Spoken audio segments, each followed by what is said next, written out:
श्री गणेशाय नमः। ओम नमः शिवाय। हरे कृष्णा। कान्हा जी की कृपा आप सभी भक्तों पर बनी रहे। आपका दिन शुभ और मंगलमय हो। आप सभी को देवउठनी एकादशी की हार्दिक शुभकामनाएं।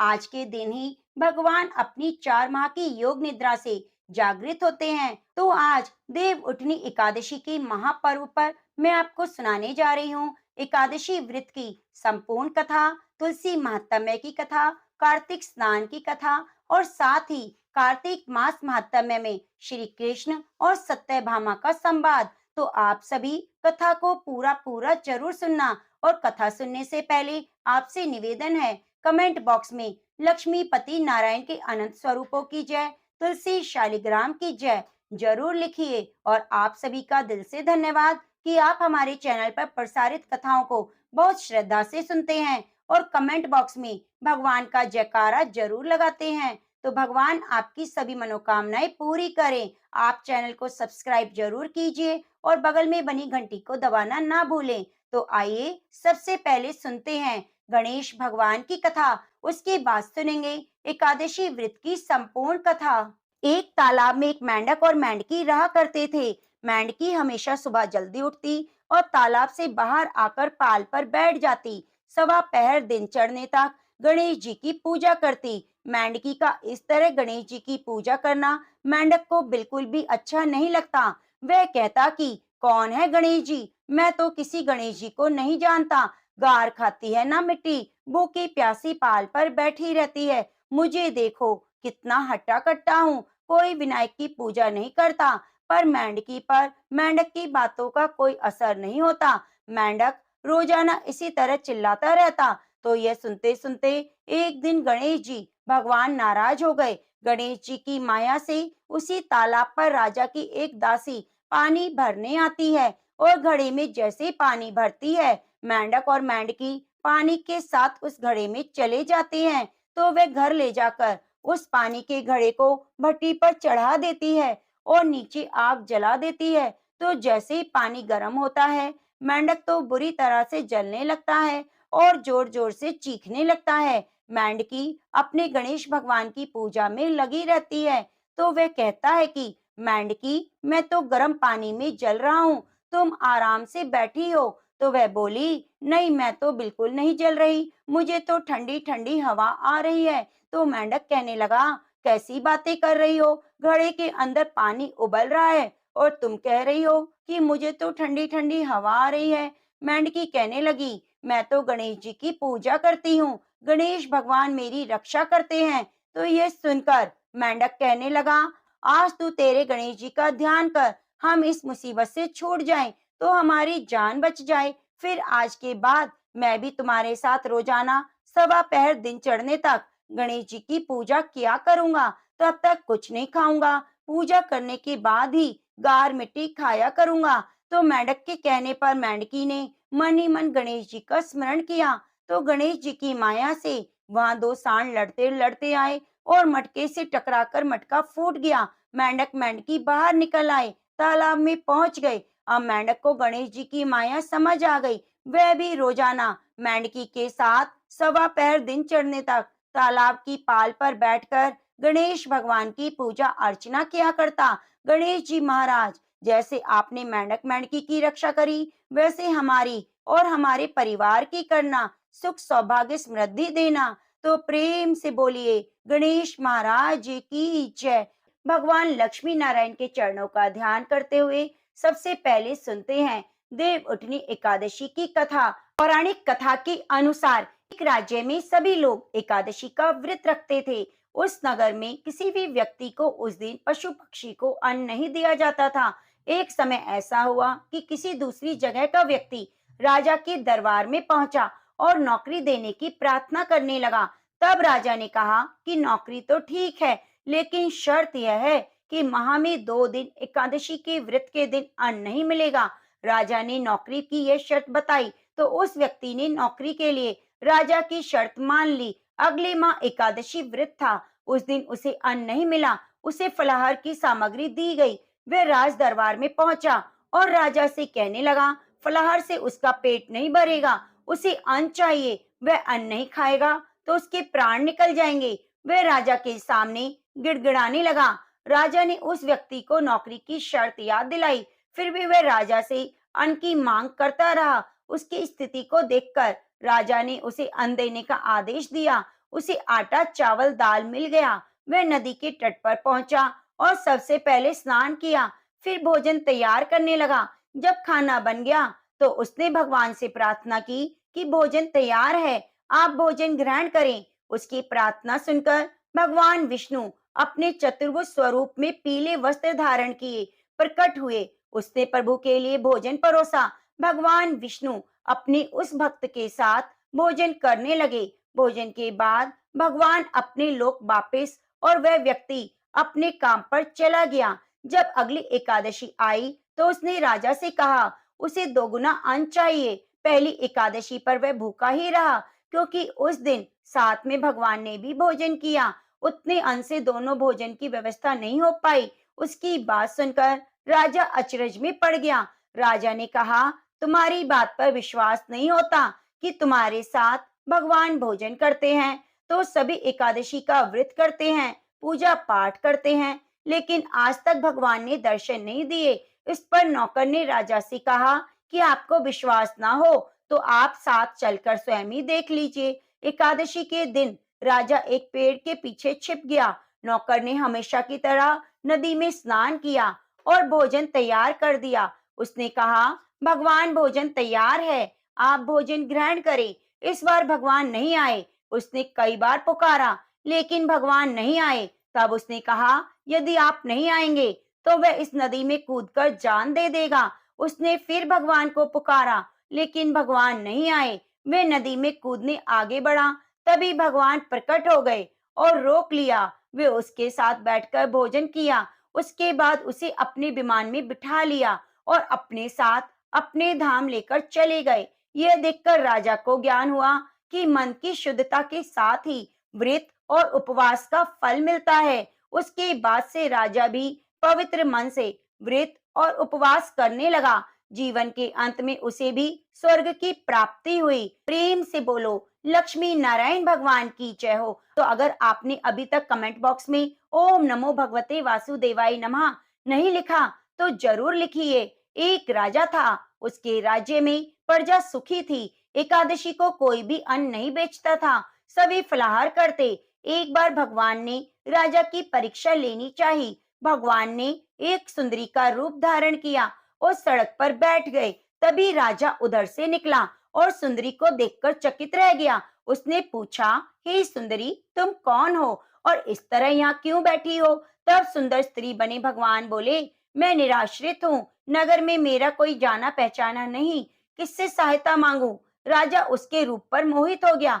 बोला, तुम मेरे महल चलकर मेरी रानी बनकर रहो। सुंदरी बोली, मैं तुम्हारी बात मानूंगी, पर मैं तुम्हें राज्य का अधिकार मुझे सौंपना होगा।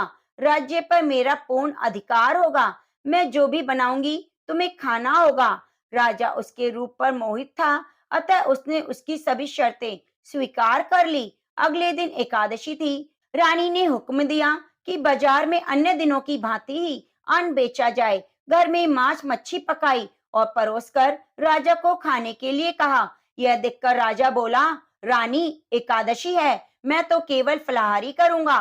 तब रानी ने शर्त याद दिलाई। बोली, या तो खाना खाओ, नहीं तो मैं बड़े राजकुमार का सिर काट कर लाऊंगी। राजा ने अपनी स्थिति बड़ी रानी से कही तो बड़ी रानी बोली, महाराज, धर्म सबसे बड़ा होता है। आप राजकुमार का सिर दे दें, पुत्र तो फिर मिल जाएगा, पर धर्म नहीं मिलेगा। इस दौरान बड़ा राजकुमार खेलकर आया।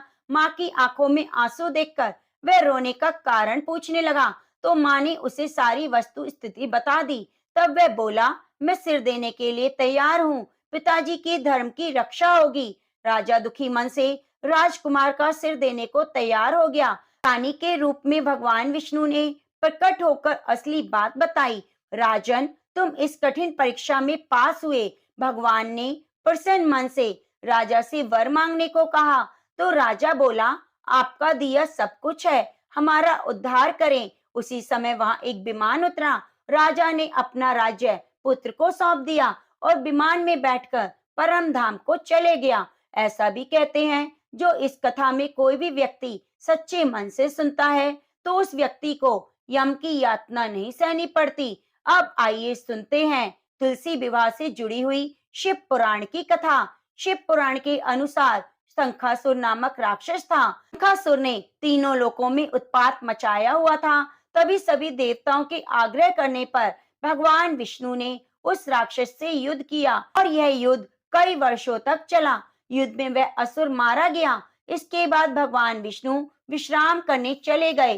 कार्तिक शुक्ल एकादशी के दिन भगवान विष्णु की निद्रा टूटी और सभी देवताओं ने भगवान विष्णु की पूजा की थी। शिव महापुराण के अनुसार पौराणिक समय में राजा दंभ हुआ करता था। वह बहुत बड़ा विष्णु भक्त था। कई सालों तक उसके यहाँ संतान नहीं होने के कारण उसने शुक्राचार्य को अपना गुरु बनाकर उनसे कृष्ण मंत्र प्राप्त किया।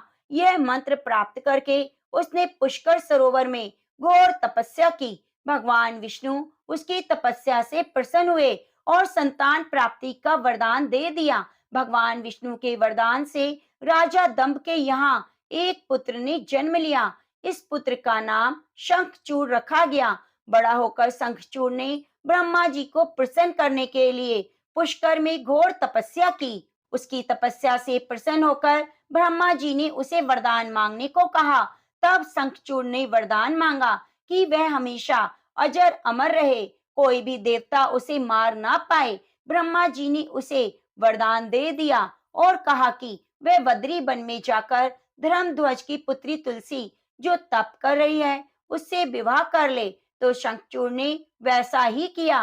तुलसी के साथ विवाह के बाद सुख पूर्वक रहने लगा। उसने अपने बल से देवताओं, असुरों, दानवों, राक्षसों, गंधर्वों, नागों, किन्नरों, मनुष्यों और त्रिलोकी के सभी प्राणियों पर विजय प्राप्त कर ली। वह भगवान श्री कृष्ण का परम भक्त था।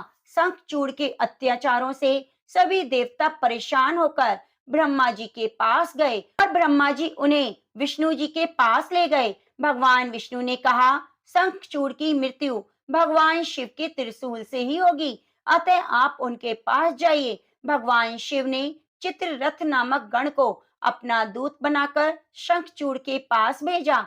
चित्ररथ ने शंखचूड़ को समझाया कि वह देवताओं को उनका राज्य लौटा दे, परंतु शंखचूड़ ने मना कर दिया और कहा कि वह महेश्वर से युद्ध करना चाहता है। भगवान शिव को जब बात पता चली तो युद्ध के लिए अपनी सेना लेकर निकल पड़े।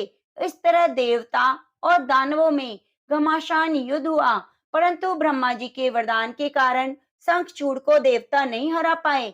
भगवान शिव ने शंखचूड़ का वध करने के लिए जैसे ही अपना त्रिशूल उठाया, तभी आकाशवाणी हुई कि जब तक शंखचूड़ के हाथ में श्री हरि का कवच है और इसकी पत्नी का सतीत्व अखंडित है, तब तक इसका वध असंभव है। आकाशवाणी सुनकर भगवान विष्णु वृद्ध ब्राह्मण का रूप धारण कर शंखचूड़ के पास गए और उससे श्री हरि कवच दान में मांग लिया। शंखचूड़ ने कवच बिना किसी संकोच के दान दे दिया।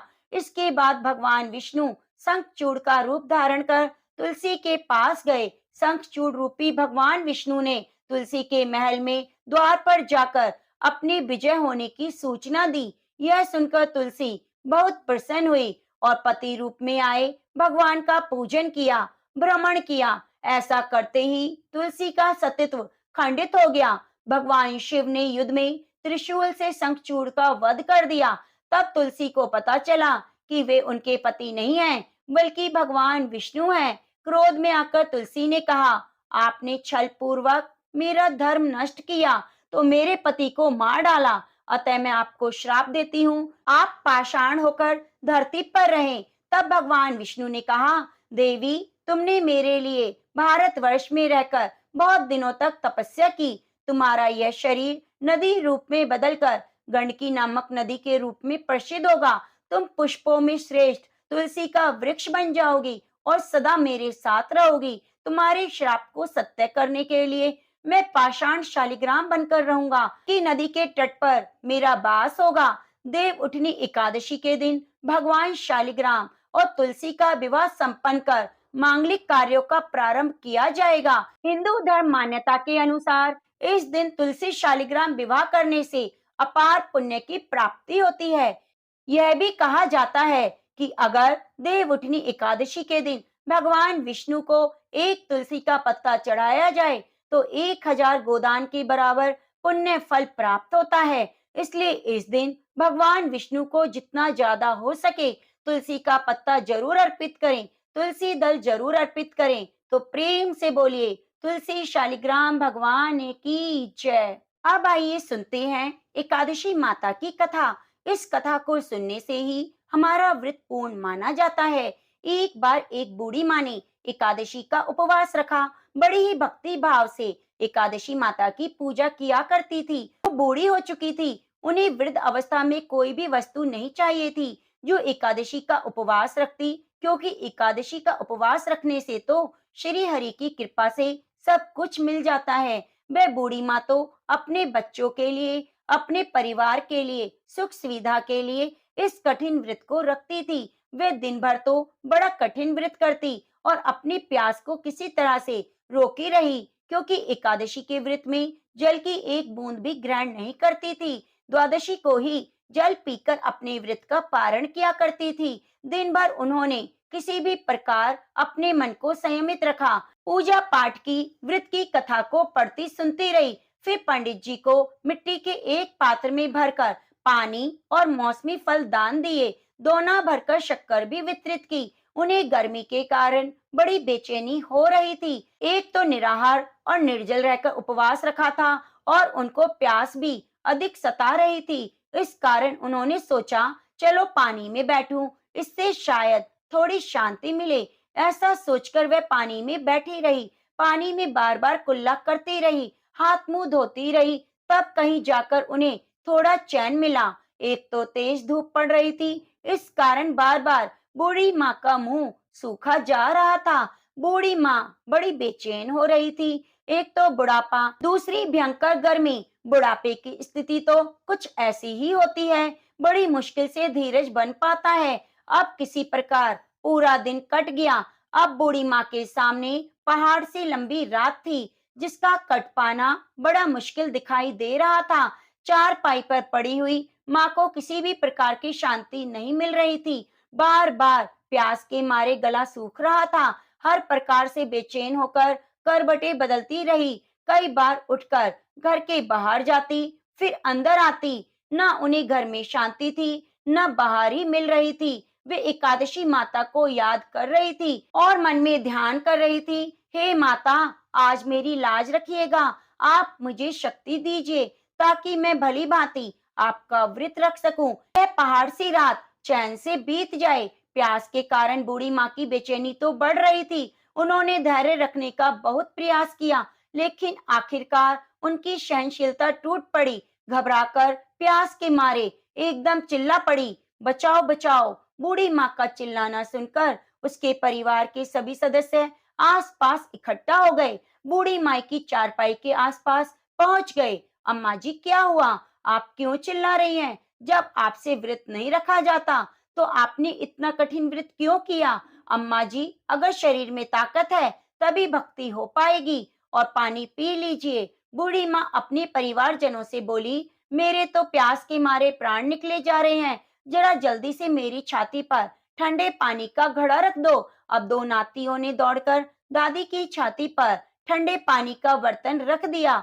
तब कहीं जाकर थोड़ा बहुत सुकून मिला। जब सुकून मिला तो थोड़ी देर के लिए उन्होंने अपनी आंखें बंद कर ली। इधर एकादशी माता सोचने लगी, तो बूढ़ी माँ है लेकिन बड़े नियम से मेरा व्रत रखती है, चलो चलकर इसकी परीक्षा लेनी चाहिए। ऐसा विचार कर एकादशी माता आधी रात को मुर्गा बनकर कुकड़ों को करने लगी। मुर्गे की टेर सुनकर बूढ़ी माँ जल्दी से उठी। बाहर जाकर आसमान देखा, लेकिन आसमान में तो कहीं भी उन्हें सुबह का तारा दिखाई नहीं दिया। अब सोचने लगी, फिर ये मुर्गा क्यों और कैसे बोल गया? एक तो उन्हें प्यास लग रही थी, थोड़ा बहुत उनका मन भी परिश्रम करने लगा। आखिरकार उन्होंने दृढ़ निश्चय किया, अब तो मैं इस व्रत को पूरा करके ही छोड़ूंगी, फिर चाहे व्रत पूरा होने तक मेरे प्राण ही क्यों ना निकल जाए। मन में ऐसा पक्का निश्चय करके वह वापस चारपाई पर आकर लेट गई। थोड़ी ही देर में एकादशी माता ने फिर परीक्षा लेनी चाहिए। एक छोटी कन्या का रूप धारण कर ग्लास में मीठा पानी लेकर उनके सिरहाने खड़ी हो गई। जोर से बोली, दादी जी सवेरा हो गया, हाथ मुंह धोकर शरबत पी लो। पहले तो शरबत का भरा हुआ ग्लास देखकर बूढ़ी माँ का मन ललचाने लगा। प्यास के मारे गला सूख रहा था। एक छोटी सी कन्या का रूप धारण कर ग्लास में मीठा पानी लेकर सिरानी खड़ी हो गई और जोर से बोली, दादी जी सवेरा हो गया, हाथ मुंह धोकर शरबत पी लो। पहले तो शरबत का भरा ग्लास देखकर बूढ़ी माँ का मन ललचाने लगा। प्यास के मारे गला सूख रहा था कि अचानक उनको याद आया उनका तो एकादशी का उपवास है। फिर उन्होंने सोचा कि अभी तक किसी भी तरह से शरबत नहीं पी सकती। चुपचाप वापस चारपाई पर लेट गई। तभी उनकी आंखें लगी। उन्हें एहसास हुआ मानो किसी ने पानी से भरे कुएं में पटक दिया। बहुत देर तक कुएं में हाथ पांव चलाती रही, लेकिन इसी बीच में उन्होंने अपने मुंह में पानी की एक भी बूंद जाने नहीं दी, क्योंकि उनका एकादशी का उपवास जो था वह पक्के निश्चय के साथ अपना व्रत पालन करती रही। थोड़ी ही देर में ऐसा लगा मानो सामने आग जल रही हो। आग के कारण बड़ी भारी गर्मी लगने लगी। प्यास के मारे उनके प्राण निकलने लगे, लेकिन इतना सब होने के बाद भी बूढ़ी माँ ने पानी की एक भी बूंद नहीं पी। बस चारपाई पर बैठी रही, एकादशी माता का ध्यान करती रही। सवेरा होने में कुछ ही समय था। यह जानकर बड़ी तसल्ली के साथ इधर उधर घूमने लगी। एकादशी माता अब ये अच्छी तरह समझ गई कि इस बूढ़ी माँ को किसी भी प्रकार से अपने व्रत से नहीं टाला जा सकता। उनके सत्य व्रत को भली भांति समझती थी। अब सवेरा हो गया। बूढ़ी माँ ने स्नान किया, भगवान श्री हरि का पूजन किया, एकादशी माता की कथा सुनी, ब्राह्मणों को दक्षिणा देकर भोजन कराया, तो कहीं जाकर उन्होंने जल ग्रहण किया। कन्याओं को भोजन कराने के बाद बूढ़ी माँ ने स्वयं भोजन किया। इसके प्रभाव से बूढ़ी अम्मा की आयु में वृद्धि हो गई। उनका घर परिवार हरा भरा हो गया। उनके घर में अब किसी भी चीज की कमी ना थी। हर प्रकार के सुख सुविधा थी। नाती नातिन से उनका घर भर गया। वह उसी दिन से 12 महीने की एकादशी का व्रत करने लगी। एकादशी माता के व्रत के पुण्य प्रभाव से इस संसार में सब सुख भोग कर अंत में बैकुंठ धाम को चली गई। हे एकादशी माता, जैसे अपने बूढ़ी माँ के परिवार को हरा भरा किया, वैसे हम सभी के परिवार को करना। प्रेम से बोलिए, लक्ष्मी नारायण भगवान की जय हो। अब आइए सुनते हैं कार्तिक स्नान की कथा। किसी गांव में एक बूढ़ी माई रहती थी। उसके परिवार में एक बेटा और बहू भी रहते थे। वह बुढ़िया बहुत ही धार्मिक विचारों की थी, हमेशा धर्म कर्म में अपनी रुचि रखती। वह सुबह जल्दी उठकर स्नान करती, उसके बाद में सबसे पहले तुलसी माता की पूजा करती। यह उसका रोज का नियम था। वह हर साल कार्तिक का स्नान करती। एक समय की बात है, कार्तिक का महीना आया तो बुढ़िया ने अपने बेटे से कहा, बेटा मैं कार्तिक का स्नान करने के लिए गंगा जी जाऊंगी और 1 महीने तक वहीं पर रहूंगी, स्नान करूंगी। तो अपनी माँ की बात सुनकर बेटे ने अपनी पत्नी से कहा, माँ कार्तिक स्नान के लिए गंगा जी जा रही है, 1 महीना वहीं रहेगी। तुम ऐसा करो, 30 लड्डू बनाकर एक डिब्बे में रख दो।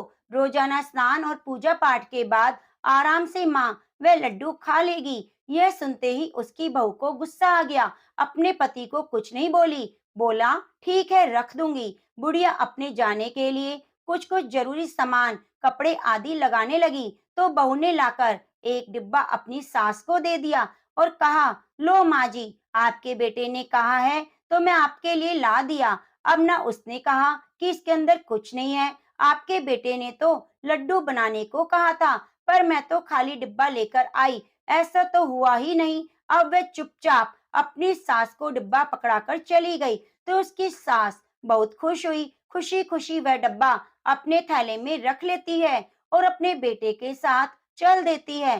बेटा अपनी माँ को लेकर गंगा जी पर गया। वहां जाकर अपनी माँ को झोपड़ी बनाकर दे दी। वह झोपड़ी में रहने लगी। उसका बेटा वापस घर आ गया। अपनी माँ से कहकर आया था कि माँ जब महीना पूरा हो जाएगा तो मैं तुम्हें लेने आऊंगा। तब बुढ़िया सुबह जल्दी उठकर स्नान करती, तुलसी माता की पूजा करती। उसके बाद में जो बहू ने खाली डिब्बा दिया था उसे लेकर बैठ गई। जैसे ही बुढ़िया ने डिब्बा खोला तो सचमुच वह लड्डुओं से भरा हुआ था। यह देखकर बूढ़ी माई बहुत खुश हुई और कहने लगी, मेरी बहू कितनी अच्छी है, मेरा ख्याल रखती है। यह सोचकर वह जैसे ही लड्डू निकालकर खाने लगी, तो हनुमान जी वहां पर बंदर के रूप में आकर सामने बैठ गए और बुढ़िया से लड्डू मांगने लगे। कहने लगे, मुझे भी जोरों की भूख लगी है। तो बूढ़ी माई ने खुशी खुशी वह लड्डू हनुमान जी के रूप में आए बंदर को दे दिया। उसने लड्डू को खा लिया। अब बंदर का तो रोज का नियम बन गया, जैसे ही बुढ़िया लड्डू खाने बैठती, वे उनके सामने बैठ जाते। बुढ़िया लड्डू उसे दे देती। इस तरह बंदर के रूप में आकर हनुमान जी ने 30 दिनों तक बुढ़िया के सारे लड्डू खा लिए। जैसे ही कार्तिक का महीना समाप्त हुआ, बुढ़िया अपने घर वापस जाने को तैयार हो रही थी, तो हनुमान जी वहां प्रकट हुए। उन्होंने बुढ़िया की उस कुटिया की जगह एक सुंदर सा महल खड़ा कर दिया। अब तो बुढ़िया का महल धन दौलत से भर गया, काया निरोगी हो गई, अन्न धन से महल भर गया। जैसे उसका बेटा लेने आया, तो उसने देखा, मेरी माँ को मेरी झोपड़ी में छोड़कर गया था। यहाँ ना तो माँ दिखाई दे रही, ना झोपड़ी दिखाई दे रही। उसने पड़ोसियों से पूछा कि 1 महीने पहले अपनी माँ को यहाँ छोड़कर गया था, वे कहाँ चली गई? सारे लोग बोलने लगे, इस महल के अंदर ही तुम्हारी माँ रहती है। उनकी धर्म कर्म में खूब रुचि थी, तो भगवान ने उन्हें यह सब कुछ दिया। यह देखकर बेटा खुश हुआ और अपनी माँ के पास जाकर चरण स्पर्श करके माँ से कहा, मैंने तो आपको पहचाना ही नहीं, आप तो सचमुच भगवान की कृपा हुई है। और कहने लगा, हे राई दामोदर, मेरी माँ की सदैव रक्षा करना। अब वह खूब सारे धन धान्य के साथ अपनी माँ को वापस घर ले आया। जैसे ही वह अपने घर ले गया, तो उसकी पत्नी ने माँ बेटे को देखा, तो उसके गुस्से का ठिकाना नहीं रहा। अपनी सास को इतनी धनी और सुखी देखकर वह जल भुन गई और मन ही मन सोचने लगी, अगले साल मैं भी मेरी माँ को कार्तिक स्नान के लिए भेजूंगी। इस बुढ़िया की तरह मेरी माँ भी धनवान हो जाएगी। उस ना समझ के मन में यह बात नहीं आई कि यह बुढ़िया नहीं, तेरी सास है। इसके पास जो धन है, वे तुम्हारे ही काम आने वाला है। पर उसने अपनी मूर्खता के चलते 1 साल तक इंतजार किया, और जैसे ही कार्तिक का महीना आया, अपनी माँ को उसने संदेशा भिजवाया कि माँ आप भी तैयार हो जाओ, कार्तिक स्नान के लिए गंगा जी जाना है। अपनी माँ के लिए खूब सारे घी और मेवे डालकर लड्डू बनाती और कहती, माँ ये पूरा पूरा डिब्बा लड्डुओं से भरा है, आप रोजाना पूजा पाठ के बाद लड्डू खा लेना। तो उसकी माँ लड्डू देखकर खुश हुई, पर कार्तिक स्नान का तो मन नहीं था। बिना मन के वह अपने दामाद के साथ गंगा जी चली गई। वहां पर उसने दामाद ने झोपड़ी बना दी और कहा, सासू माँ अब आप यहीं रहिए, मैं 1 महीने के बाद आपको लेने आऊंगा। यह कहकर उसका दामाद तो घर आ गया। बुढ़िया उसी समय एक लड्डू खाकर सो गई। दूसरे दिन दिन चढ़ने तक उठी, फिर लड्डू खाया और फिर खाने लगी, तो हनुमान जी बंदर के रूप में आकर बैठ गए। उसने बंदर के रूप में आए हनुमान जी को पत्थर मारकर भगा दिया और कहा, लड्डुओं से तो मेरा पेट नहीं भरता, मैं तुम्हें कैसे दे दूं? अब तो उसका रोजाना यही नियम था। हनुमान जी आकर बैठते और वह पत्थर मारकर उन्हें भगा देती।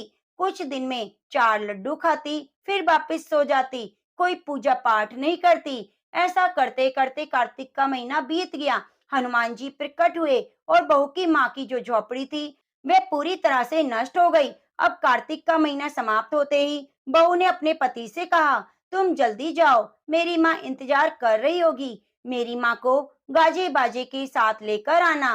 पत्नी के कहे अनुसार वह गाजे बाजे लेकर अपनी सास को गंगा जी लेने चला गया।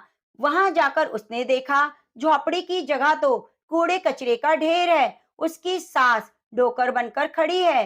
वे पड़ोसियों से पूछने लगा, मेरी सास 1 महीने पहले यहाँ झोपड़ी बनाकर छोड़कर गया था, वह कहीं दिखाई नहीं दे रही। झोपड़ी की जगह कूड़े कचरे का ढेर है। तो पड़ोसियों ने कहा, जो कचरे का ढेर है, उस पर जो डोकर बैठी है, वे तुम्हारी सास है। तुम यहाँ पर छोड़कर गए थे, तब से दिन में 4 बार भोजन करती, सारा दिन सोती रहती। तुम्हारी सास ने सुबह जल्दी उठकर पूरे कार्तिक महीने में स्नान नहीं किया। जब इसका मन नहीं था, तो यहाँ क्यों छोड़कर गए? बेचारा क्या कहता? मन ही मन सोचने लगा, यह तो पत्नी का आदेश था।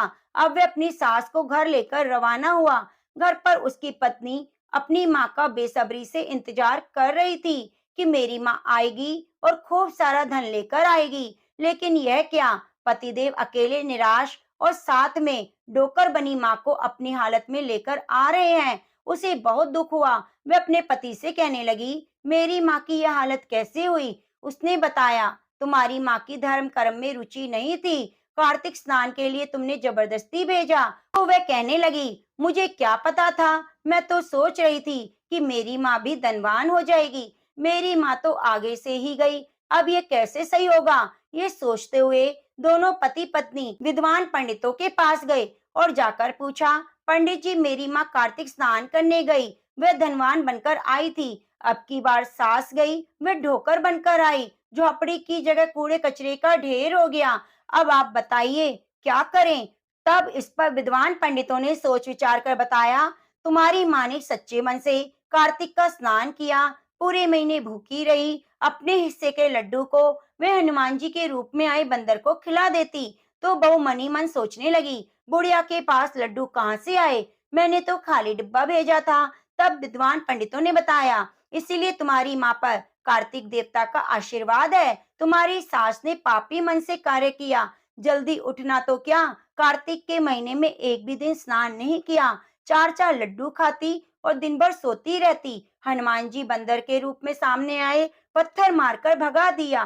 कार्तिक के महीने ने बेटी के घर का अन्न खाया, इसलिए कार्तिक देवता इससे नाराज हो गए, जिसकी वजह से यह डोकर बन गई। तो बुढ़िया की बहू हाथ जोड़कर कहने लगी, पंडित जी, इसका कोई उपाय तो होगा। यह कहकर हाथ जोड़कर वह दीन भाव से विनती करने लगी और उसने कहा, मुझसे गलती हो गई, मैंने अपनी सास और माँ में फर्क किया, जबकि मेरी सास बहुत अच्छे विचारों वाली है, फिर भी मैंने उनका कहना नहीं माना। जब वह कार्तिक स्नान के लिए जा रही थी, तो मैंने गुस्से में खाली डिब्बा रख दिया। तो विद्वान पंडित कहने लगे, बेटा, देर आई दुरुस्त आई, अब तुम ऐसे करना, अपनी सास की खूब सेवा करना, सुबह जल्दी उठकर स्नान करने के लिए पानी डालना, जब तुम्हारी सास स्नान कर ले तो बचे पानी से अपनी माँ को स्नान कराना, फिर वह ठीक हो जाएगी। दोनों पति पत्नी पंडित जी का धन्यवाद करते हुए घर आए। घर आते ही बहू ने अपनी सास के पैर पकड़कर माफी मांगी और कहा, माँ जी, मुझसे गलती हो गई, मैंने आपका कभी भी सम्मान नहीं किया, हर बात पर आपका अपमान करती रही। तो उसकी सास ने कहा, नहीं बेटा, ऐसी कोई बात नहीं, तो तुमने हमेशा ही मैंने अपनी बेटी माना है। वह रोजाना सुबह जल्दी उठती, सास को स्नान कराने के लिए पानी डालती और बचे पानी से अपनी माँ को स्नान कराती, फिर शाम को अपनी सास के हाथ पैर दबाती। इस तरह से कार्तिक के देवता प्रसन्न हुए और उस पर अपनी कृपा बरसाई। उसकी माँ ठीक हो गई, घर अंधन से भर गया। तो प्रेम से बोलिए, कार्तिक देवता की जय। अब आइए सुनते हैं कार्तिक मास महात्म्य की कथा। भगवान श्री कृष्ण सत्यभामा से बोले, हे प्रिय, नारद जी के यह वचन सुनकर महाराजा पृथु बहुत आश्चर्यचकित हुए। अंत में उन्होंने नारद जी का पूजन करके उनको विदा किया। इसलिए माघ, कार्तिक, एकादशी, ये तीन व्रत मुझे अत्यधिक प्रिय हैं। वनस्पतियों में तुलसी, महीनों में कार्तिक, तिथियों में एकादशी और क्षेत्रों में प्रयाग मुझे बहुत प्रिय है। जो मनुष्य इंद्रियों पर विजय प्राप्त कर इनका सेवन करता है, वह मुझे यज्ञ करने वाले मनुष्य से भी अधिक प्रिय है। जो मनुष्य विधि पूर्वक इनकी सेवा करता है, मेरी कृपा से उन्हें सभी पापों से छुटकारा मिल जाता है। भगवान श्री कृष्ण के वचन सुनकर सत्यभामा ने कहा, हे प्रभु, आपने बहुत ही अद्भुत बात कही कि दूसरे के लिए पुण्य के फल से कलह की मुक्ति हो गई। यह प्रभावशाली कार्तिक मास आपको अधिक प्रिय है, जिससे पतिद्रोह का पाप केवल स्नान के पुण्य से ही नष्ट हो गया। दूसरे मनुष्य द्वारा किया गया पुण्य उसके देने से किस प्रकार मिल जाता है, ये सब मुझे बताइए। भगवान श्री कृष्ण बोले, हे प्रिय, जिस कर्म द्वारा बिना दिया हुआ पुण्य और पाप मिलता है, उसे ध्यान से सुनो। सतयुग में देश, ग्राम, कुलों को दिया गया पुण्य और पाप मिलता था, किंतु कलयुग में केवल कर्ता को ही पाप और पुण्य का फल भोगना पड़ता है। संसर्ग ना करने पर भी यह व्यवस्था की गई है। संसर्ग के पाप से और पुण्य दूसरों को मिलते हैं, उसकी व्यवस्था भी सुनो। पढ़ाना, यज्ञ करना और एक साथ भोजन करने से पाप पुण्य का आधा आधा फल मिलता है। एक आसन पर बैठने, सवारी पर चढ़ने से श्वास के आने जाने से पुण्य और पाप का चौथा भाग जीव मात्र को मिलता है। छूने से, भोजन करने से, दूसरे की स्तुति करने से पुण्य और पाप का छठा भाग मिलता है। दूसरे की निंदा, चुगली, धिक्कार करने से सातवां भाग मिलता है।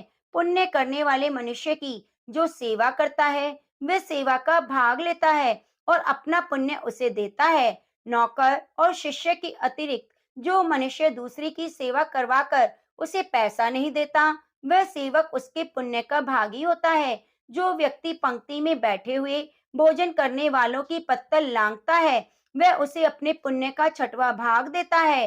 स्नान तथा ध्यान आदि करने से मनुष्य को जो व्यक्ति बातचीत करता है या छूता है, वह अपने पुण्य का छठवां भाग दे डालता है। जो मनुष्य धर्म के कार्य के लिए दूसरों से धन मांगता है, वह पुण्य का भागी होता है। ठीक उसी प्रकार जिस प्रकार की दान करने वाला पुण्य का भागी होता है, जो मनुष्य धर्म का उपदेश करता है, उसके बाद सुनने वाले से याचना करता है, वह अपने पुण्य का छठवां भाग उसे दे देता है। जो मनुष्य दूसरों का धन चुराकर उससे धर्म करता है, वह चोरी का फल भोगता है, शीघ्र ही निर्धन हो जाता है। और जिसका धन चुराता है वह पुण्य का भागी होता है। बिना ऋण उतारे जो मनुष्य मृत्यु को प्राप्त होता है, उसको ऋण देने वाले सज्जन पुरुष पुण्य के भागी होते हैं। शिक्षा देने वाला, सलाह देने वाला, सामग्री को जुटाने वाला, प्रेरणा देने वाला, यह पाप और पुण्य के छठे भाग को प्राप्त करते हैं। राजा प्रजा के पाप पुण्य के छठांश का भागी होता है। गुरु शिष्यों का, पति पत्नी का, पिता पुत्र का, स्त्री पति के लिए पुण्य का छठा भाग पाती है।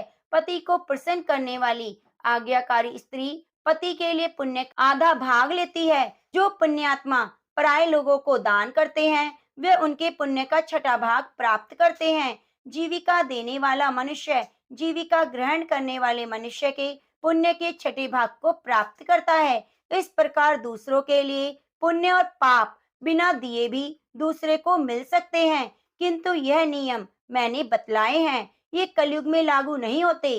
कलयुग में तो एकमात्र कर्ता को ही अपने पाप और पुण्य भोगने पड़ते हैं। इस संबंध में एक बड़ा पुराना इतिहास है जो पवित्र भी है और बुद्धि प्रदान करने वाला है। उसे तुम ध्यान पूर्वक सुनो। भगवान श्री कृष्ण ने कहा, पूर्व काल में अवंतीपुरी में धनेश्वर नामक एक ब्राह्मण रहता था। वह रस, चमड़ा, कंबल आदि का व्यापार करता। वह वैश्यागामी, मद्यपान आदि बुरे कर्मों में लिप्त रहता था।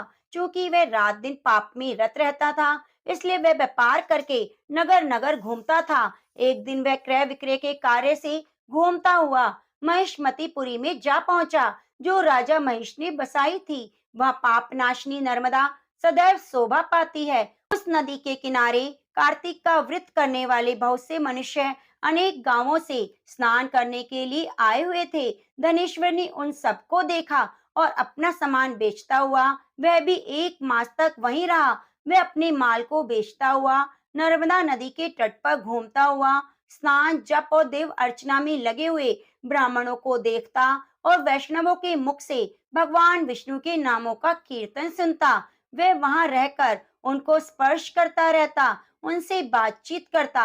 वे कार्तिक के व्रत की उद्यापन विधि और जागरण भी देखता रहा। उसने पूर्णिमा के व्रत को भी देखा।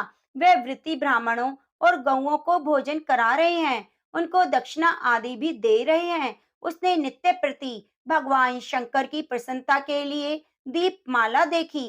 त्रिपुर नामक राक्षस के तीनों पुरों को भगवान शिव ने इसी तिथि को जलाया था, इसलिए शिव जी के भक्त इस तिथि को दीप उत्सव मनाते हैं। जो मनुष्य मुझ में और शिव जी में भेद करता है, उसकी समस्त क्रियाएं निष्फल हो जाती हैं। इस प्रकार नर्मदा नदी के तट पर रहते हुए उसको 1 माह व्यतीत हो गया, तो एक दिन अचानक उसे किसी काले सांप ने डस लिया। इससे बिहल होकर वह भूमि पर गिर पड़ा। उसकी यह दशा देखकर वहां के दयालु भक्तों ने उसे चारों ओर से घेर लिया। उसके मुंह पर तुलसी दल मिश्रित जल के छींटे देने लगे।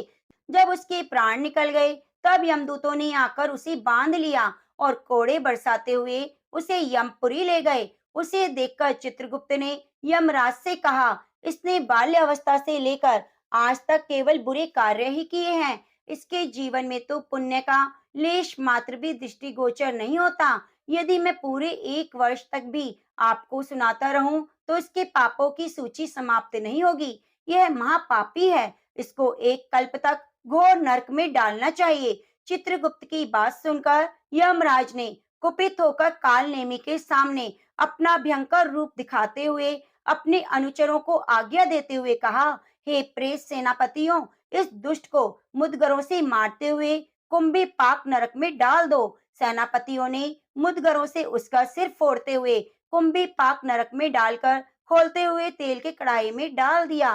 प्रेत सेनापतियों ने जैसे ही तेल के कढ़ाई में डाला, वैसे ही वह कुंड शांत हो गया। ठीक उसी प्रकार पूर्व काल में प्रहलाद जी को डालने से दैत्यों की जलाई अग्नि ठंडी हो गई थी। यह विचित्र घटना देखकर प्रेत सेनापति यमराज के पास गए और सारा वृतांत कह सुनाया। सारी बात सुनकर यमराज भी आश्चर्यचकित हो गए और इस विषय में पूछताछ करने लगे। उसी समय नारद जी वहां आए और यमराज से कहने लगे, सूर्य नंदन, यह ब्राह्मण नरकों का उपभोग करने योग्य नहीं।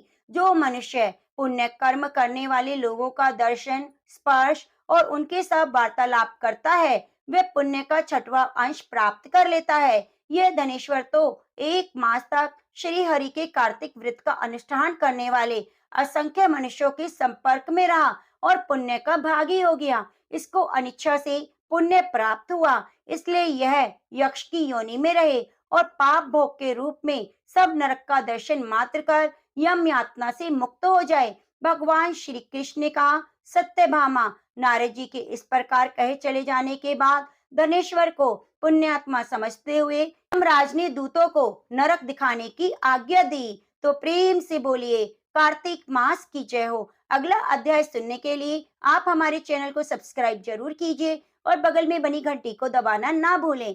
प्रिय भक्तजनों, अब आइए सुनते हैं नगर बसेरे की कथा।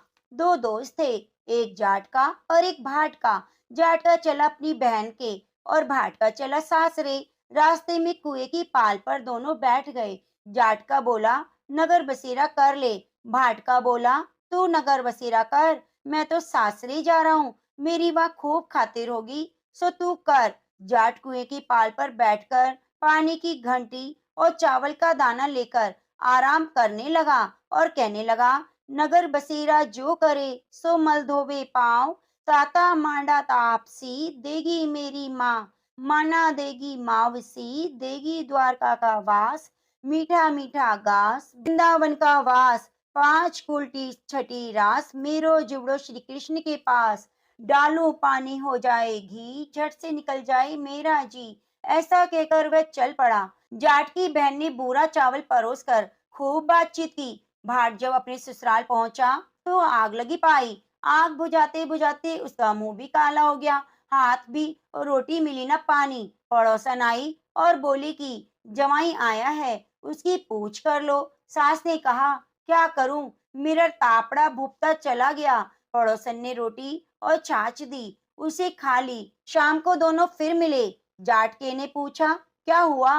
भाट का बोला, मेरे ससुराल में आग लगी हुई थी, उसे बुझाते बुझाते मेरे हाथ पांव काले हो गए, रोटी मिली ना पानी। जाट का बोला, मेरी तो खूब खातिर हुई, मैंने कही थी ना नगर बसेरा कर ले, आ अब कर ले। भाट का बोला, मैं अभी नहीं करूंगा, तेरी मावसी है, पता नहीं रोटी देगी या नहीं देगी, मेरी तो माँ है, दही की छुंचली चूरमा की पेड़ी धरी पावेगी। भाट ने नहीं किया, परंतु जाटके ने नगर बसेरा किया। नगर बसेरा जो करे सो मल धोवे पाँव। टाटा माड़ा तापसी देगी मेरी माँ, माँ देना मावसी देगा द्वारका का वासी। मीठा मीठा घास वृंदावन का वास, 5 कुलटी 6ठी रास, मेरो जिब्र श्री कृष्ण के पास।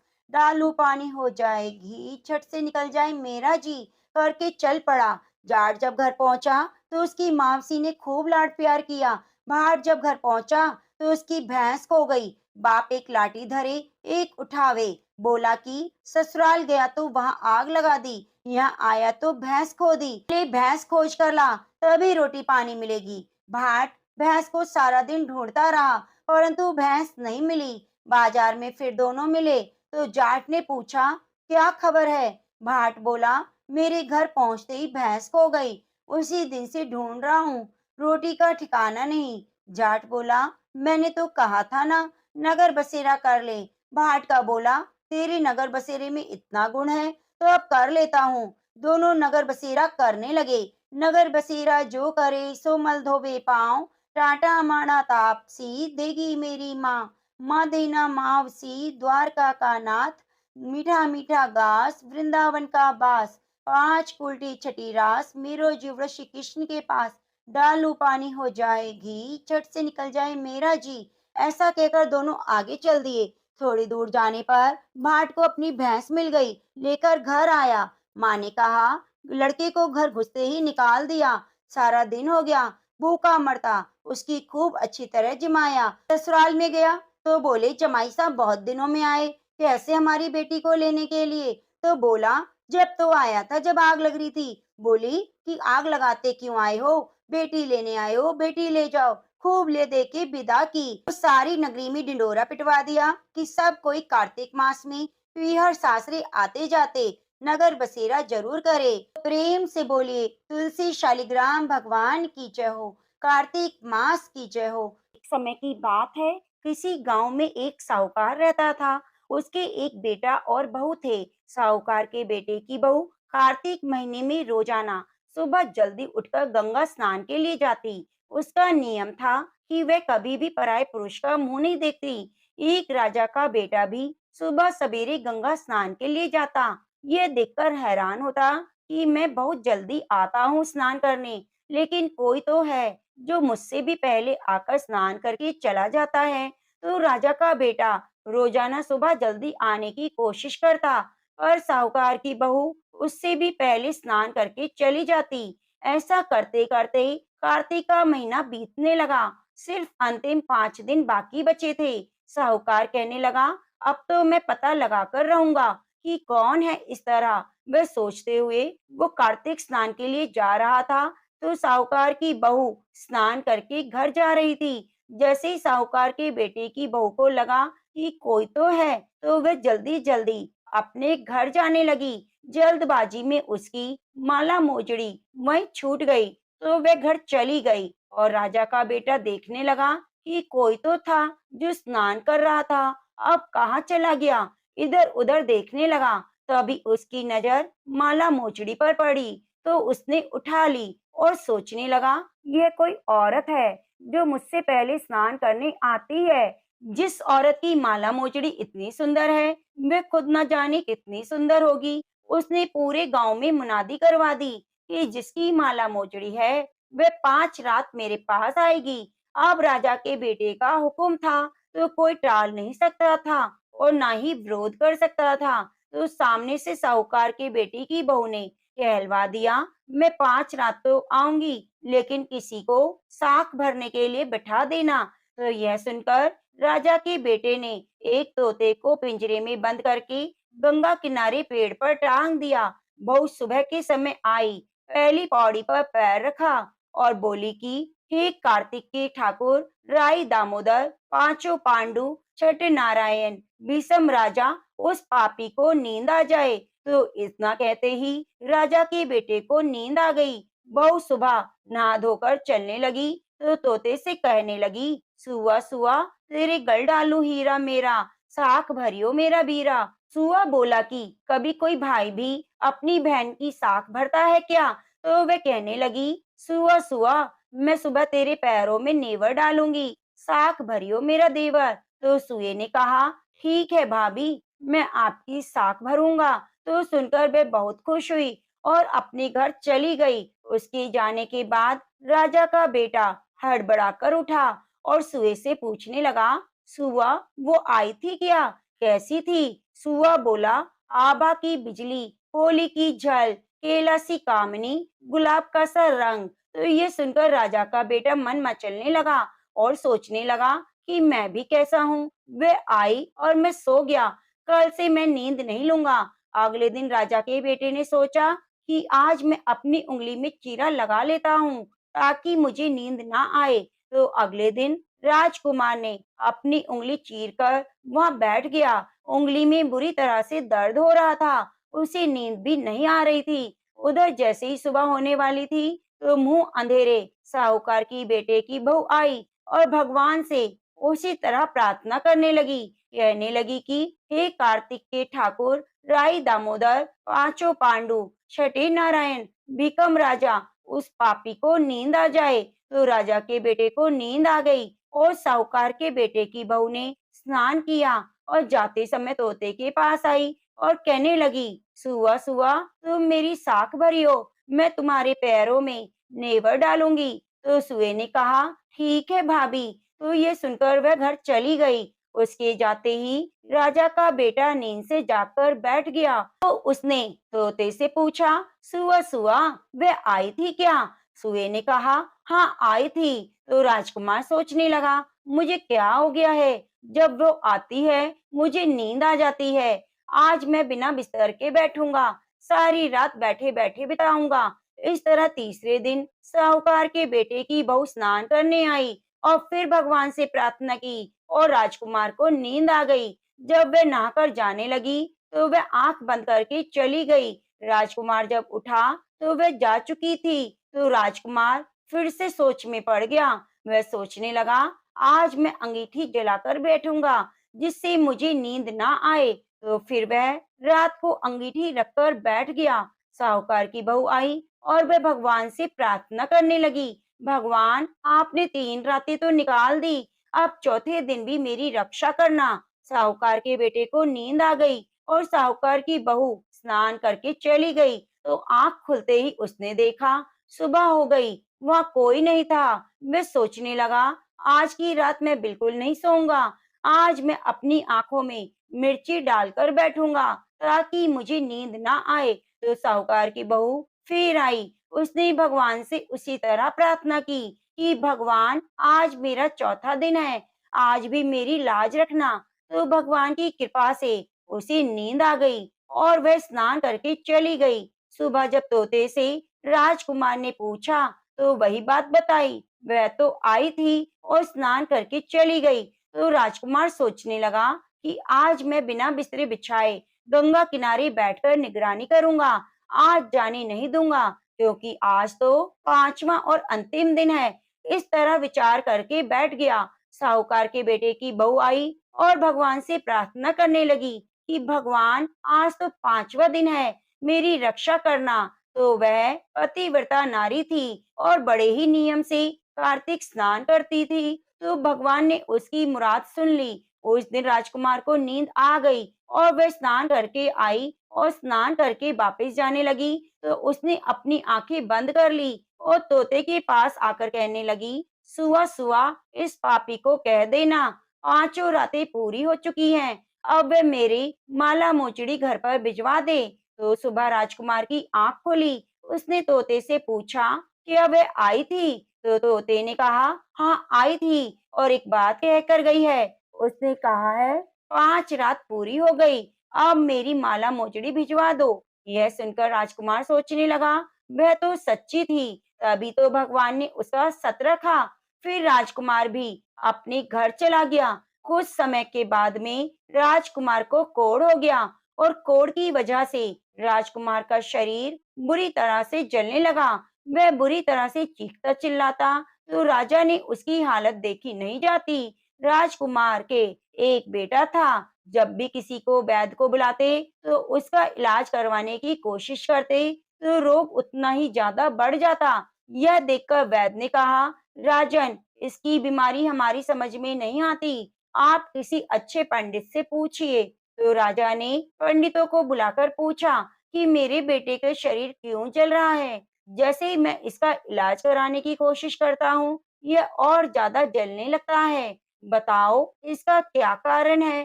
तो पंडितों ने देखकर बताया कि आपके बेटे ने पतिव्रता नारी पर बुरी नजर डाली है, उसी की वजह से इसकी यह हालत हो गई, इस रोग से यह पीड़ित हुआ है। तो राजा ने कहा कि आप इसका कारण जानते हैं तो निवारण भी जानते होंगे, कृपया बताइए बेटे के ठीक होने का उपाय। तो पंडितों ने कहा, अगर ये साहूकार की बहू को धर्म की बहन बनाए और रोज उसके नहाए हुए जल से स्नान करे तो ये ठीक हो जाएगा। तो राजा साहूकार की बहू की माला लेकर साहूकार के घर गया और बोला, यह माला आपकी पुत्र वधू की है, मैं इसे लौटाने आया हूँ। आप इस माला को रख लीजिए और मुझ पर एक बहुत बड़ा एहसान कीजिए कि आपकी बहू जब स्नान करे तो उसके स्नान किए हुए पानी से मेरे बेटे को नहला देना। तो साहूकार कहने लगा, मेरी बहू किसी पराये पुरुष का मुंह नहीं देखती, तो तुम तो नहलाने की बात कर रहे हो। राजा ने सारी बात साहूकार को बताई कि मेरे बेटे ने किस तरह आपकी बहू पर बुरी नजर डाली थी और उसी की वजह से आज कोढ़ से पीड़ित है, तिल तिल करके मर रहा है। यही उपाय है जिससे मेरा बेटा बच जाएगा। अगर आप यह कर सकते हैं तो आपका बड़ा उपकार होगा। इस तरह राजा दीन विनती करने लगा। तो साहूकार कहने लगा, आपके बेटे को स्नान करने के लिए आगे नाली के बिठा देना। जब मेरी बहू स्नान करेगी तो नीचे नाली से पानी उसके ऊपर गिर जाएगा, जिससे वह स्नान कर लेगा। राजा को बहुत अजीब लगा, पर क्या कर सकता है। राजकुमार ने ऐसा ही किया, तो सजा तो उसे मिलनी ही थी। जैसा साहूकार ने कहा था वैसा राजा ने किया। स्नान घर के आगे नाली के ऊपर बेटे को बिठा दिया। जैसे ऊपर स्नान घर में साहूकार के बेटे की बहू स्नान करती तो पानी राजकुमार के ऊपर आकर गिरता। उसके सारे पाप नष्ट हो गए और शरीर चंदन सा हो गया। तो उसके ठीक होते ही साहूकार के बेटे की बहू से माफी मांगी और कहा, आज से तुम मेरी बहन हो, मैं तुम्हारा भाई हूँ। मेरे पिछले सारे अपराध क्षमा करो। आज से मैं दोबारा ऐसी गलती नहीं करूंगा, किसी के साथ नहीं करूंगा। इस तरह कार्तिक स्नान करने से भगवान श्री हरि ने साहूकार की पुत्र वधू की रक्षा करी। पंच देवता, जैसे आपने साहूकार के बेटे की बहू का सत रखा, वैसे सभी का रखना। जो भी पतिव्रता नारी कार्तिक स्नान करे, पति धर्म के नियमों का पालन करे, उसके सुहाग और सौभाग्य की हमेशा रक्षा करना। जय हो पंच देवता। ऊनो नहाई पड़वा नहाई, पांच रतन पंच तीरथ, पंच भीकम नहाई। एक टका मेरी गांठ में सुनियो, रघुराई आधे का लाई आंवला, आधे की राई, राई दामोदर सांवला, जिसने सृष्टि रचाई। राजा के घर उतरी, उतरी बन आई, राजा लाया ब्याह के, रानी बन आई। चार चक्कर चार मकर, चार दिए की लौ। मैं तुझसे पूछूं श्री कृष्ण जी, कब निस्तारा होए। जब आएगा कार्तिक का महीना तब निस्तारा होए। तो प्रेम से बोलिए, कार्तिक के राई दामोदर भगवान की जय जाती है। प्रिय भक्तों, अब आइए सुनते हैं राम लक्ष्मण की बड़ी पवित्र कथा। एक नगर में एक जाट और जाटनी रहा करते थे। वे बहुत ही गरीब थे। एक बार जाटनी जाट से कहने लगी कि मैं तुम्हें चार रोटी बनाकर देती हूँ, तुम नदी किनारे जाना, वहां पर राम लक्ष्मण आते हैं। कहते हैं कि राम लक्ष्मण सबको धनवान बना देते हैं। तुम वहां जाकर मैं जैसा तुमसे कहती हूँ वैसा ही कहना। तुम राम लक्ष्मण को देखते ही कहना, राम बड़े लक्ष्मण छोटे, वो बैठे अम्बे की डाली, वो बैठे चंबे की डाली। मिट्टी का दशरथ बनावे, मक्खन मिश्री का भोग लगावे, दे परिक्रमा घर को आवे। तो जाट ने कहा, ठीक है। जब जाटनी ने चार रोटी बना दी और जाट घर से चल पड़ा, सोचने लगा, आज तो खूब सारा धन लेकर आऊंगा। पूरे रास्ते उन्हीं पंक्तियों को रटता हुआ जा रहा था। तो उसकी पत्नी ने उसे बताई थी। जैसे ही नदी किनारे पहुंचा, राम लक्ष्मण को देखकर भूल गया कि क्या बोलना है। वहां जाकर कहने लगा, लक्ष्मण बड़े राम छोटे, वह बैठे अम्बे की डाली, वो बैठे चंबे की डाली। मिट्टी का दशरथ बनावे, मक्खन मिश्री का भोग लगावे, दे परिक्रमा घर को आवे। तो जाट की बात सुनकर राम लक्ष्मण से कहते हैं, लक्ष्मण, इसने तुम्हें बड़ा बताया है, तो तुम ऐसा करो, जो कुछ देना है वह दे दो। लक्ष्मण कहने लगे, राम भैया, इसकी तो बुद्धि मलिन हो गई है। इस मूर्ख को यह नहीं पता कि राम से बड़ा दुनिया में कोई नहीं है। तो राम कहने लगे, चाहे कुछ हो, इसने तुम्हें बड़ा बताया है, इसलिए तुम्हें कुछ ना कुछ तो देना पड़ेगा। तो राम जी की बात सुनकर लक्ष्मण ने एक थोथा बांस लिया, उसके अंदर सोने की मोहरें और अशर्फी भरकर उसे दे दी। तो यह देखकर बहुत ही खुश हुआ और मन ही मन सोचने लगा कि जाटनी सच कह रही थी, इन्होंने तो मुझे सच में माला माल कर दिया। तो खुशी से झूमता हुआ घर जा रहा था तो रास्ते में चोर मिल गए। जाट से उसका सारा सामान लूटकर भाग गए। यह देखकर जाट बहुत दुखी हुआ और सोचने लगा कि किस्मत में गरीबी ही लिखी है। तो राम लक्ष्मण क्या करें? वो घर चले गए। घर जाते ही जाटनी ने पूछा, कुछ मिला? तो जाट बोला, मिला तो बहुत कुछ था, पर चोर लूट कर ले गए। जाटनी ने कहा, कोई बात नहीं, कल फिर जाना। तो अगले दिन जाटनी ने फिर 4 रोटी बनाकर दे दी और कहा कि लो जाओ और फिर से उसी तरह से बोलना। तो जाट ने कहा, तो मुझे एक बार और बताओ, मैं भूल चुका हूँ। तो जाटनी कहने लगी, राम बड़े लक्ष्मण छोटे, वो बैठे अम्बे की डाली, वो बैठे चंबे की डाली, मिट्टी का दशरथ बनावे, मक्खन मिश्री का भोग लगावे, दे परिक्रमा घर को आवे। तो जाट पूरे रास्ते पंक्तियां याद करता हुआ जा रहा था। जैसे ही राम लक्ष्मण के सामने पहुंचा तो फिर से भूल गया और कहने लगा, लक्ष्मण बड़े राम छोटे, वे बैठे अम्बे की डाली, वे बैठे चंबे की डाली, मिट्टी का दशरथ बनावे, मक्खन मिश्री का भोग लगावे, दे परिक्रमा घर को आवे। तो राम जी कहने लगे, लक्ष्मण, यह व्यक्ति आज भी तुम्हें बड़ा बता रहा है, तुम इसे कुछ दे दो। तो लक्ष्मण कहने लगे, इसकी तो बुद्धि मलिन हो गई है भैया, ये मूर्खमती वाला व्यक्ति है। आज तक इसे यह नहीं पता कि राम से बड़ा कोई हुआ है क्या। तो राम फिर कहने लगे, लक्ष्मण, इसने तुम्हें बड़ा बताया है, इसलिए तुम इसे कुछ दे दो। तो लक्ष्मण ने इस बार जाट को एक सोने की ईंट दे दी। तो जाट लेकर बहुत खुश हुआ और सोचने लगा, ठीक किया जो मैं आज और आ गया, अब तो सच में धनी बन गया हूँ। इस तरह सोचता हुआ जा रहा था तो रास्ते में फिर उसी जगह चोर मिले और ईंट छीन ली, चले गए। तो जाट बहुत दुखी हुआ और घर पर आने पर जाटनी ने पूछा, आज क्या मिला? जाट बोला, मिला तो बहुत कुछ था, लेकिन रास्ते में चोरों ने लूट लिया। तो जाटनी कहने लगी, तो मुझे बताओ, तुमने क्या कहा था?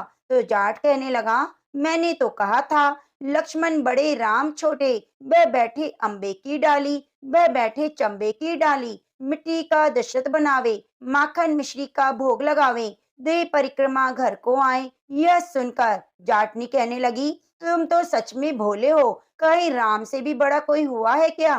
कल फिर जाना और अब की बार ठीक ठीक बोलना। ऐसा कहकर जाटनी ने जाट को अच्छे से समझा दिया। सुबह हुई, जाट नहा धोकर 4 रोटियां लेकर फिर उसी जगह गया और राम लक्ष्मण को देखते ही कहने लगा, राम बड़े लक्ष्मण छोटे, वह बैठे अम्बे की डाली, वो बैठे चंबे की डाली, मिट्टी का दशरथ बनावे, माखन मिश्री का भोग लगावे, दे परिक्रमा घर को आवे। तो लक्ष्मण कहने लगे कि हे राम, आज तो इसको अकल आ गई, इसकी बुद्धि ठीक हो गई, इसलिए आज आप इसे कुछ दे दो। तो राम मुस्कुराते हुए बोले, भैया, मेरे पास क्या है देने के लिए, ये जोहड़ की मिट्टी है, ले जाओ। यह कहकर अपने हाथ से थोड़ी सी मिट्टी की डली जाट को दे दी। जाट बड़बड़ करके जाने लगा कि क्या किया मैंने, जाटनी के कहने में आ गया और उल्टा बोल दिया। इससे अच्छा तो रोजाना था, कम से कम सोना चांदी मिलता तो था, आज तो मिट्टी की डली मिली है। पर वह मिट्टी लेकर चल दिया कि जाटनी को दूंगा कि यह लो, तुम्हारे अनुसार बोलने से मुझे यह मिला है। तो फिर रास्ते में उसे चोर मिले। उन्होंने देखा कि उसके पास तो आज कुछ नहीं है, एक गमछे के पल्ले में मिट्टी बंधी है। तो यह देखकर हंसने लगे और चले गए। जाट घर पहुंचा। जाटनी ने पूछा, कुछ मिला क्या? तो जाट बोला, हाँ, तेरी उल्टी सीख के कारण आज मिट्टी लेकर आया हूँ। तो जाटनी बोली, कोई बात नहीं, कुछ तो लेकर आए, बाकी 2 दिन तो खाली हाथ आए थे। ठीक है, आपकी लाई हुई मिट्टी कुछ न कुछ तो काम आएगी। इस मिट्टी से मैं चूल्हे को लीपकर घर का आंगन लीप सकती हूँ, तुलसी का गमला लीप सकती हूँ। इस तरह कहकर जाटनी ने उस मिट्टी को लेकर तुलसी के पौधे के नीचे रख दिया और खाना खाकर सो गए। सुबह सवेरे उठे तो देखा सारे घर में हीरे मोती जगमगा रहे हैं। तो जाटनी ने जल्दी से जाट को उठाया और कहा, यह देखो। यह देखकर जाट कहने लगा कि हाँ, अब मेरी समझ में आ गया कि भगवान राम ही सबसे बड़े हैं, जिन्होंने मिट्टी को हाथ लगाया और वह सोना बन गया। उसके बाद दोनों पति पत्नी सुबह जल्दी उठकर स्नान करते, तुलसी माता की पूजा करते, राम लक्ष्मण की कथा सुनते। ऐसा करने से उनके घर में अंधन का वास हो गया और 10वें महीने में जाटनी ने एक सुंदर पुत्र को जन्म दिया। हे राम जी, कार्तिक मास में कथा सुनने से जैसा फल आपने जाट जाटनी को दिया, वैसे सबको देना जो आपकी कथा को श्रद्धा भाव से सुने, सुनाए, हुंकारा भरे, उसकी सभी मनोकामनाओं को पूरी करना। तो प्रेम से बोलो, सियावरी रामचंद्र भगवान की जय। भक्तजनों, अब आइए सुनते हैं लपसी तपसी की कथा। यह कथा हमें हर कथा कहानी में जरूर सुननी चाहिए। एक लपसी था, एक तपसी था। तपसी तो भगवान की तपस्या करता। लपसी रोजाना सवा सेर का हलवा बनाकर भगवान को भोग लगाकर राली हिलाकर जीम लेता। एक दिन दोनों में झगड़ा हो गया। तपसी बोला मैं बड़ा, तपसी बोला मैं बड़ा, क्योंकि मैं भगवान की तपस्या करता हूँ। नारद जी बोले तुम्हारा फैसला मैं करूंगा। दूसरे दिन तपसी नहाकर आने लगा तो नारद जी ने 1.25 करोड़ का मुंदड़ा तपसी के आगे गिरा दिया। उसने आंखें खोलकर देखा तो मुंदड़ा पड़ा हुआ था। उसने उठाकर पैर के नीचे दबा लिया और तपस्या करने लगा। उधर लपसी ने 1.25 सेर का हलवा बनाकर भगवान को भोग लगाकर राली हिलाकर जीम लिया। इतने में नारद जी आए, दोनों को अपने पास बिठाया। दोनों पूछने लगे बताओ नारद जी कौन बड़ा। नारद जी ने तपसी से कहा अपना पाँव हटाओ। पाँव हटाते ही मुंदड़ा निकला। तब नारद जी बोले तुमने इसे चुराया, इसलिए तुम्हारी तपस्या भंग हो गई। लपसी बड़ा है। तपसी कहने लगा मुझे मेरी तपस्या का फल कैसे मिलेगा। नारद जी बोले तेरी तपस्या का फल कार्तिक नहाने वाले देंगी। सब कहानी कहकर तेरी कहानी नहीं कहेंगी, कार्तिक का फल तुझे मिलेगा। धोती देकर अंगोछा नहीं देंगी तो उसका फल तुझे मिलेगा। सीधा देकर दक्षिणा नहीं देंगी, ब्राह्मण जमाकर दक्षिणा नहीं देंगी, दीवा चास के हाथ न जोड़े तो तुझे पुण्य मिलेगा। कपड़ा देकर बटन न लगाए, दाहिने हाथ से नाड़ा बांधे तो सबका फल तुझे मिलेगा। इतना कहकर नारद जी चले गए। तो प्रेम से बोलिए कार्तिक मास की जय हो। प्रिय भक्तजनों, अब आइए सुनते हैं तुलसी चालीसा। तुलसी महारानी करु बिन सिर नाय, जो मम हो संकट विकट दीजिए माति नशाए। नमो नमो तुलसी महारानी, महिमा अमित न जाए बखानी। दियो विष्णु तुमको सन्माना, जग में छायो सुयस महाना। विष्णु प्रिया जय जयति भवानी, तिहु लोक की हो सुख खानी। भगवत पूजा कर जो कोई, बिना तुम्हारे सफल न होई। जिस घर तब नहीं होए निवासा, उस घर करहि विष्णु नहीं बासा। करे सदा जो तब सुनित सुमरण, ते ही के काज सब होए पूरण। कार्तिक मास महात्म्य तुम्हारा, ताको जानत सब संसारा। तब पूजन जो करे कुंवारी, पावे सुंदर वर सुकुमारी। कर जो पूजा नित प्रति नारी, सुख संपत्ति से होए सुखारी। वृद्धा नारी करे जो पूजन, मिले भक्ति होवे पुलकित मन। श्रद्धा से पूजे जो कोई, भवनिधि से तर जावे सोई। भागवती यज्ञ करावे, तुम बिन नहीं सफलता पावे। छायो तब प्रताप जग भारी, ध्यावत तुम्हें सकल चितधारी। तुम्ही मातृ यंत्रण तंत्रण में, सकल काज सिद्धि होवे क्षण में। औषण रूप आप हो माता, सब जग में तब यश विख्याता। देव ऋषि मुनि ओ तपधारी, करत सदा तब जय जयकारी। वेद पुराण न तब यश गाया, महिमा अगम पार नहीं पाया। नमो नमो जय सुख कारिणी, नमो नमो जय दुख निवारिणी। नमो नमो सुख संपत्ति देनी, नमो नमो अग काटन छेनी। नमो नमो भक्त दुख हरणी, नमो नमो दुष्टन मद छेनी। नमो नमो भव पार तारणी, नमो नमो परलोक सुधारणी। नमो नमो निज भक्ति उवारणी, नमो नमो जन काज सवारणी। नमो नमो जय कुमति नशावनी, नमो नमो सब सुख उपजावनी। जयति जयति जय तुलसी माई, ध्याऊं तुमको शीश नवाई। निज जन जानी मोहि अपनाओ, बिगड़े कारज आप बनाओ।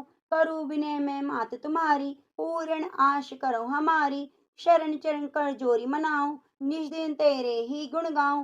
करो मात अब मोह पर दाया, निर्मल होए सकल मम काया। मांगो मात यह वर दीजे, सकल मनोरथ पूर्ण कीजे। जानू नहीं कछु नेम अचारा, क्षमो मात अपराध हमारा। 12 मास करे जो पूजा, सम जग में और न दूजा। प्रथमे गंगा जल मंगवावे, फिर सुंदर स्नान करावे, चंदन अक्षत पुष्प चढ़ावे, धूप दीप नैवेद्य लगावे, करे आचमन गंगा जल से, ध्यान करे निर्मल हृदय से, पाठ करे चालीसा की, स्तुति करे मात तुलसा की। यह विधि पूजा करे हमेशा, ताकि तन नहीं रहे कलेशा। करे मास कार्तिक का साधन, सोबे नित पवित्र सिद्ध हुई जाहि। यह कथा माँ सुखदाई, पढ़े सुने सो पवतर जाई। यह श्री तुलसी चालीसा, पाठ करे जो कोय, गोविंद सो फल पावही जो मन इच्छा होय। प्रेम से बोलिए तुलसी माता की जय हो।